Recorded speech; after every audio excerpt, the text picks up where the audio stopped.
Bonjour à tous, avant de commencer sur le luxe, on va commencer avec le VIX, l'indice de la peur. Donc regardez, on est bien allé chercher le gap du 9 février, puis on a rebondi. Ici, on va aller chercher normalement la moyenne mobile exponentielle 50 autour des 13,84. Puis on pourrait exploser et monter sur la 200 qui converge avec un niveau que j'avais calculé, les 15,25, 15,21. D'accord. Et ensuite exploser, chercher les niveaux indiqués ici. D'accord. Divergence avec le ROC. Si le ROC rentre en territoire positif, c'est toujours la même histoire. On explose à la hausse. Donc à surveiller, faites attention. On passe à Kering. Kering Butterfly, d'accord, possible. Donc on pourrait aller chercher ici ces niveaux-là, en dessous là le millefeuille, les 344, les 322, les 312. Et au pire des cas, on irait chercher le millefeuille en bas, si vraiment ça dégueule. On irait chercher les 259, 247, voire les 220.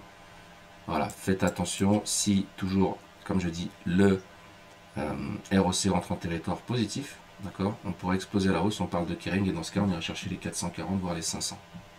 Voilà, ça c'est pour Kering. Pour LVMH, c'est pareil, on a une divergence aussi entre les ROC et le cours qui monte, donc cette correction est normale. On a fait une fausse touche sur la moyenne mobile exponentielle 50 hier autour des 809. On pourrait aller chercher les 768. Et dans ce cas-là, on irait chercher cette zone-là, d'accord, les 732.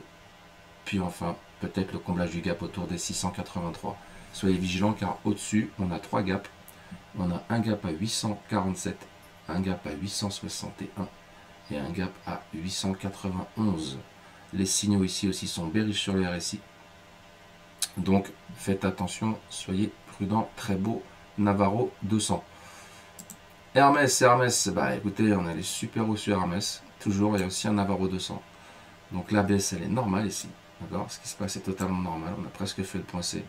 Les 2345. On pourrait aller chercher la moyenne mobile exponentielle 200 autour des 2320. Divergence avec le ROC. Donc attention, ça pourrait être violent à la baisse. J'ai toujours mes niveaux. Là, je suis en 1 heure. Mais je vais vous mettre en délit. J'ai toujours mes niveaux ici. Mon rectangle, mes différents rectangles. D'accord. Donc j'ai toujours ça ici.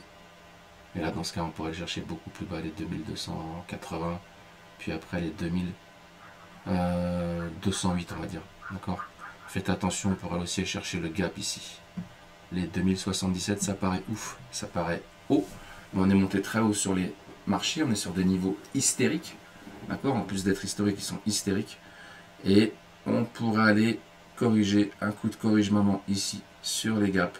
Ça ferait du bien au CAC 40, ça ferait du bien au DAX, pour qu'on puisse, et qu'il y en ait certains qui puissent rentrer à l'achat. Voilà, c'était mon analyse sur le luxe. Je vous souhaite à tous une excellente journée. Je ne serai pas là cette semaine, j'ai cet événement, c'est le 27, donc c'est mercredi. C'est mercredi, c'est ça? Ouais, c'est demain. C'est demain. Voilà, donc je monte à Paris. J'espère que vous serez nombreux à regarder ce talk show avec la Société Générale. Si la vidéo vous a plu, bah vous savez quoi faire. Hein, comme d'habitude, je ne vous dis pas ce que vous avez à faire, vous savez très bien le faire. Je vous souhaite à tous une excellente journée. Je ne serai pas là, vu que je serai à Paris, je ne ferai peut-être pas de vidéo cette semaine. Ce sera peut-être la dernière.